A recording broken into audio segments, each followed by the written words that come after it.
السلام عليكم ورحمة الله وبركاته. أصحابتا شرفت بدن وايد سلامي. سو دوادا ما أنت وحايدين هيا قصة داسو markeeda hore qiiro badan leh markeeda dambana farxad ku dhamaanayso. Qisadan waxay ku socotaa wiil reer Falastiin ah iyo gabar. Dadkaas oo Falastiin degnaa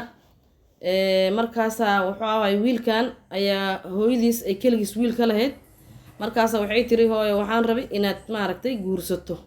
Jaamacadda waa dhamaysay markaan shaqo waa bilowday waxaan rabaa inaad guursato. Marka qaynuunka oo dadkaas carabta gibi ahaanba waxaa waaye wiilka wuxuu ku qancaa haddii reerkooda gabar u soo arkoodaan oo la dhahaa gabadhaas reer hebel ama cidaas gabadhooda aan kuu soo aragnay waa gabar fiican uu ku qancaa uu iska qaataa wiilka inteeda badan sidooda badan wiilasha waxaa waaye reerkooda u soo arka gabadhii wiilka sidaas la isku guuriyaa marka way isku qanacsan yihiin macnaha waa dhaqan oo ayaga maaragtay ay isku yaqaanaan oo waa xeer meesha ka jira wiilka inaa maaragtay hooyadiis iyo gabdhahooda ay gabar u soo arkaan gabadha markii loo soo arko wiilkan uu ku qanacsan yahay marka wiilkan markii la dhahay gabaraa lagu soo raadinaa wuxuu dhahay ani gabar already waxaan u malaynaa gabar heblaayo oo familkaas gabadhooda ah inaan ku qanci lahaa marka waxay dhaheen waa kaa soo arkay marka gabadhana waa gabar adab iyo asluub lagu kasaayo oo waa gabar is yaqaanaan oo dariska ka fogeen marka hooyadii way baxday gabadha hooyadeeda ay la kulantay way wada hadleen gabadhina sidii lagu siiyay marka maalmo ka bacdi gabadha si fiican ay u soo doonteen sidii sharciga oo aroosyaha lagu garanayo islaamka sidii arooska caadiga ah loo sameeyay arooskii waa dhace wiilkii iyo gabadhii markii arooska dhacay habeenkii oo dadkii ay ka kala galbadeen wiilkii marka dadka uu soo sagootiyay gabadhii uu soo laabtay gabadhii hadda u imaadaba gabadhan waata miskiinta oo meesha fadhida oo madaxa haysato dhabamaha haysato abaay maxaa kugu dhacay maxaa ku daaray walaalay maanta waa maalinta farxadeena maxaa ku daaray oo wajigaada busaan u yahay oo macnaha dhabamaha u haysataa maxaa way naxtinta maxaa jira waa isbaran doonaa kollay maanta waa maalinteen iskugu keen horeysay inaan kulano dhib ma laha ha cabsanin walaalay macnaha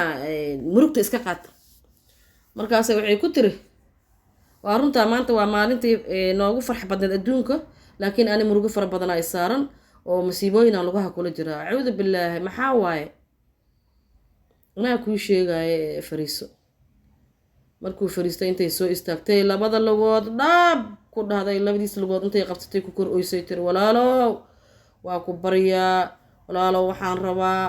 inaa ma aragtay iyo asturtid ilaahay ha ku asturo adduun iyo aakhira ilaahay 12 ceeboodaad leedahay kaa qaadaa uu ku asturo haddaa qof muslim ceebtiisu asturtid walaashayaan ahay walaalow macaanow i astur maxaan kuu asturaa waaye hadda marka maxaan kuu asturaa walaalay maxaan kuu asturaa walaalow aniga gabar adab badan oo gurigooda joogto asturanaan ahay qaladaa iga dhacay qaladkiina uur 3 bilood iyo baraan lahaa marka kaasaan rabay inay asturto hadalka ay sii dhameynaysaa wiilka gog naxtin bismillaahi raxmaani raxiim maanta ma maalintii arooskeyga farxadayda yaa mana ma masiibo noocaan ah jirto subxaanallah alcadiim walaalay sugu dhahay horta sug waa soo fikiraay markaasay tiri walaalow way astur oo haddii aad asturtid abaalkaada adduunyada waxaan ku gudo ma garan karaaye ilaahay unbaa kuu abaalgudi karo ani iyo cunugaana waadna badbaadisay laakiin haddaa ay asturi waaysid ceebahan aan leeyahay walaalkayow waa isdilaynaa bartaas iska soo raaricina aniga waa isdilaa waay kow adigana weliga waa kugu taagnaani oo mahilmaamaysid anigana saasaaba aan falxun ku samayn doonaa oon fiicneen walaalow i badbaadi masaasa haa waa soo fikiraayisu wuu baxay fadhiguu aaday suu u fadhiyey caradii iyo kuleelkii iyo murugti iyo xanaaqii wixii oo dhan intay iskugu kor imaadeen isaga dhanba waa karkari markaasaa waxaa la yiri haddaa intaad qabaysato ama galaas biyo cabto ama weysaysato oo 2 ragcadood tukato intaasuu xanaaqa ku egyaha la dhahay markaasuu baxay baafkuu galay bahal qabays dhaq isku soo siiyey biyo isku soo shubay wuu orday soo weysaystay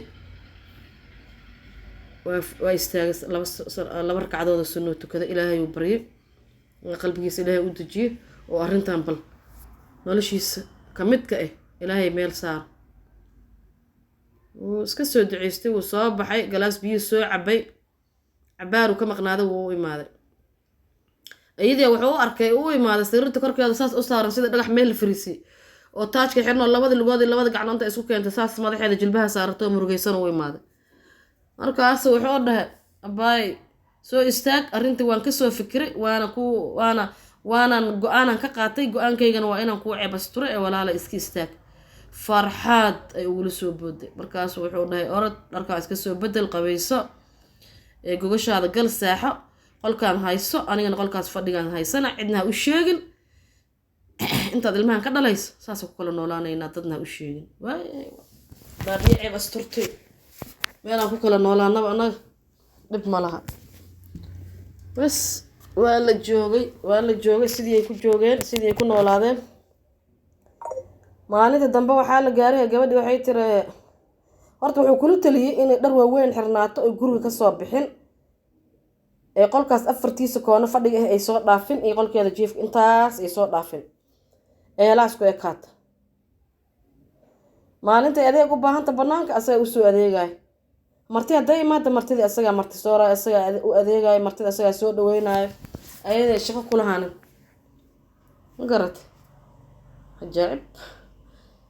cajiib waay wallaahi bilaahi maasha allah wiil fiican oo waxaa waaye naxariis badan ilaahayna arrinta ilaahay kor ka maamulahayo laakiin sideedaba marka dambe adiga 8 bilood ay gabadha cagaha gelisay uurkii waa weynaaday xaggee lagu qarina waay marka horta marka hore wuxuu dhahay aniga igu daa waxay labadoodaba ka hadleen oy dhaheen bal uurkan hadday u badato 5 bilood ama 4 bilood iyo bar guriga markaad ku jirto waad dhali doontaa see lagu asturaa seen dhahaynaa waay markaasuu yiri bal horta wixii ha socdaane waxa markay socdaan oo arrinta shub laga dhaha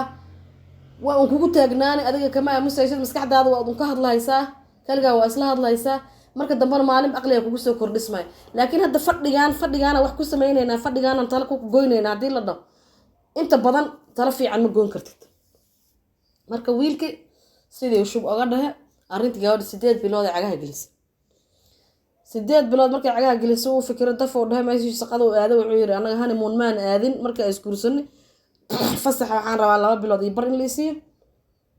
honeymoon ku aadno iyadana uu imaaday wuxuu yiri waa bixaynaa honeymoon aadaynaa cidna u sheegin hadhowna hadii la weydiiyo waxaan dhahaynaa anaga markii hore honeymoon maan aadin aniga shaqa wiilkay ninkayga shaqa ka badatay dadka ku dheh shaqadii nafaas ka waayay hadda honeymoon aan aadnay dheh sidii ay gaari ku raaceen garoonkii dhag taxigii laga degay diyaarad hab jig ilaa ay caasimadda wadankooday tageen caasimadii la tagay gaari la sii qaatay magaalo yar oo iska normaal oo iska fiican la tagay dhag guri yar la raadsaday waa la degay guri faanishta la qabsaday oo wixiisa dhan yaalaan oo labadaas bilood ah lacagtiisa la shubay waa la degay bas iska joogeen ilaa daris iyo qof arkaba waxaa un loo arkaa dad ma aragtay dad aqaan ilaama he dad iswato oo isqabo oo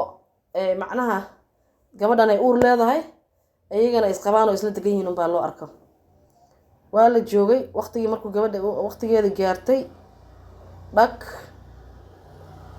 bishii 9aad iyadoo 8 bilood ay tagtay bishii 9aad u dhamaatay dhag waaba dhashaba bali barna way sii joogtay meesha umul oo ka soo baxday magta maanta ay foosha qabatay waxaan isiri allah hadda ilaahay markiis bal gabadhaas intay foosha ku xumaato ee wax noqon lahayd amsan ay dhiman lahayd wiilkaas waxa uu loo maleyn lahaa asagana kaalisa ma fal u sameeyo lahaa